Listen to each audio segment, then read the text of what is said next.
Hey guys, I'm Dan, coming to you for 10-Minute Rule. I'm here with Jeff of ICallFives. Hey. So Jeff is the lead singer. Yes, I sing for ICallFives. So why don't you tell us a little bit about how you got involved with ICallFives? They had an old singer, and I was doing some acoustic stuff, some solo stuff, you know. And I really wasn't feeling my vibe. I really missed the crowds flipping out and going crazy. And yeah, so I got a message from my friend Justin, who's the singer in The Morning Of, and he said that ICallFives was looking for a singer, and I've always loved the music, so I thought, what the hell. Came out and tried out, and everything just worked out. We went right out on tour, toured for about 5-6 months, and then came back, and we just recorded our EP, and the first CD with me is coming out May 25th. I'm really psyched about it. So why don't you tell us a little bit more about that EP? What can we expect for it? Yeah, the EP called Bad Advice. It's got 6 songs on it right now. It should be absolutely awesome. It comes out May 25th. Remember that. Anyways, it's gonna be out on iTunes. It's also it's gonna be a tour EP. So if you want to get the hard copy, you're gonna have to come out to one of the shows, which we will be touring all summer, which is gonna be awesome.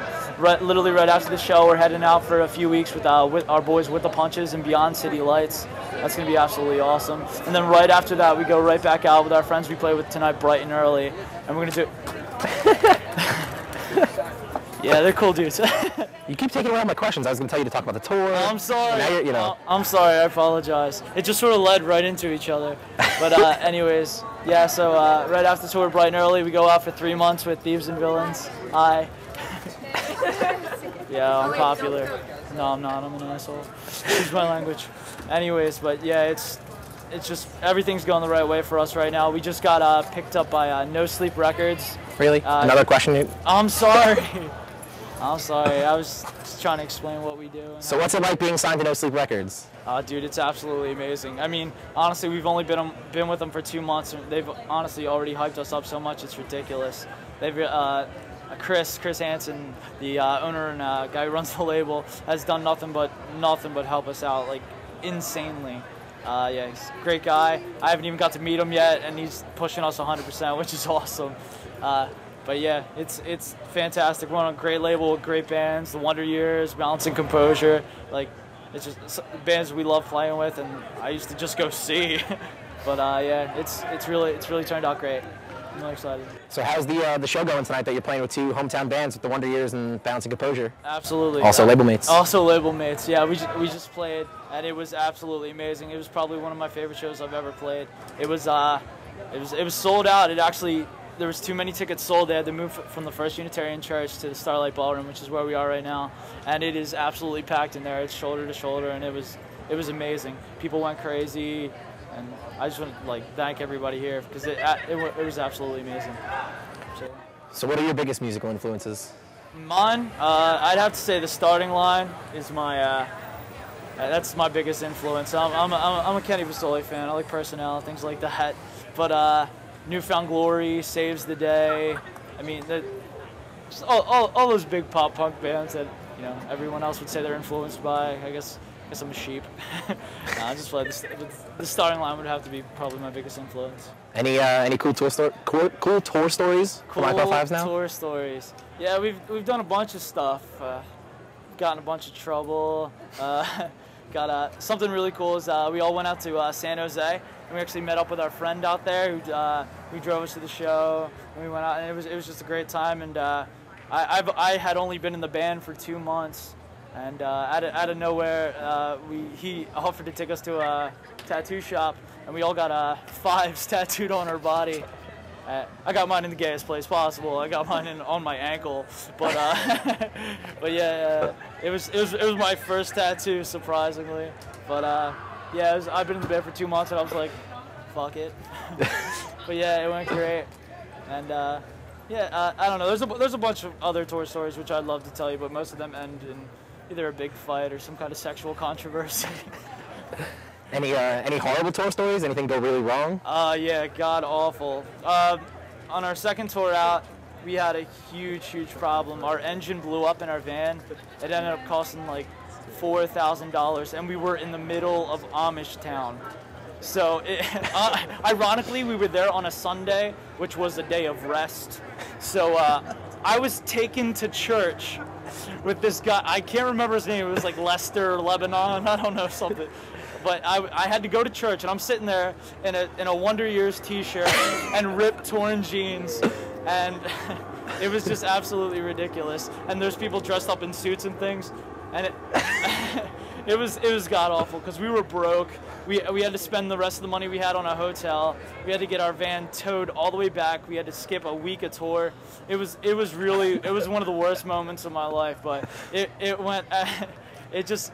I don't know. I guess it worked all out for the best because the next day after it got fixed, we took a 52-hour drive from New Jersey to Seattle, Washington, and guys from Brighton earlier are taking their pants off behind the camera because they're douchebags.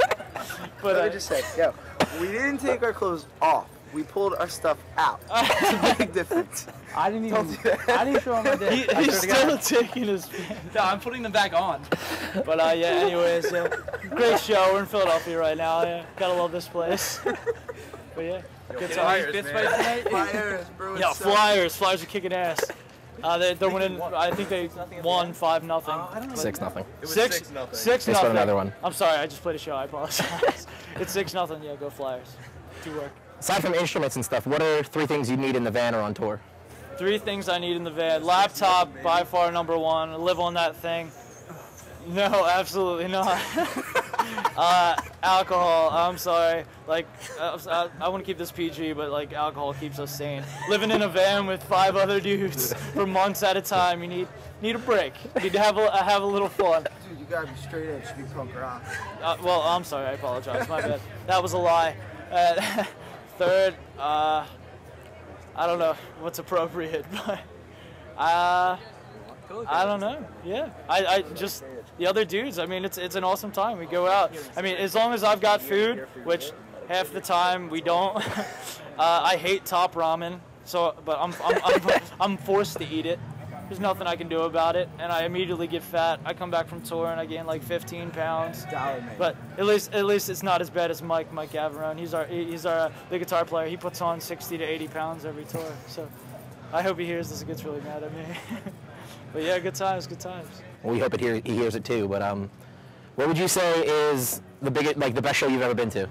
The best show I've ever been to is probably this one right now. Not one that you've played, one that you've been to. Oh, okay. One of the coolest shows I've ever been to, and what actually got me into pop punk, I saw the Starting Line play an acoustic show at the Grand Slam USA in Vineland, New Jersey, with a show with 15 other kids, and I got to sit there and watch them play, and I had never heard of them before. I picked up their CD, and it was just ridiculous, and that's how I fell in love with the Starting Line. No, but yeah, that was probably one of my most memorable shows. Outside of that, I've been to a shitload of Blink-182 shows, old school Green Day, which unfortunately I haven't got to go see the new ones because of my reluctance to like them anymore. But Blink-182, I don't know, all amazing shows. But Saves the Day too. Shit, some great memories at Saves the Day shows. But Newfound Glory. That was one of my first ones. But yeah, I don't know. Honestly, my favorite shows are the ones we play because it's just like I don't know. I love playing shows, but yeah, I don't know. I love Brighton early. So if you had to take a bullet for anyone in the band, who would it be? If I had to take a bullet for anyone in the band, that's a tough Playing call. favorites here. That's a tough call. Dude, protect Mike from the Drew's not here, so I don't have to worry about that backlashing, but he'll probably be the only one that watches the video because he knows what the internet is. But I don't know, man. Protect Mike from that ex? Yeah. I'd probably have to protect Mike Gavarone from his ex-girlfriend, his newly ex-girlfriend. So if I had to take a bullet from one, it's probably probably Mike Gavarone. He's a guitar player, and he actually might get shot soon. So I guess I'd have to step in front of one for him. I think that's where we got to end that. We can't go any further than that. But yeah, thanks a lot for interviewing me, and just keep in mind our EP comes out May 25th. I know what you're saying. You can pick it up on iTunes. You can pick it up, hopefully, at local stores soon. But come out and see us and talk to us. Come see a show. We love talking to people. Once again, Jeff from ICallFives, and Dan for 10 Minute Rule. Thanks a lot, guys. Thanks a lot.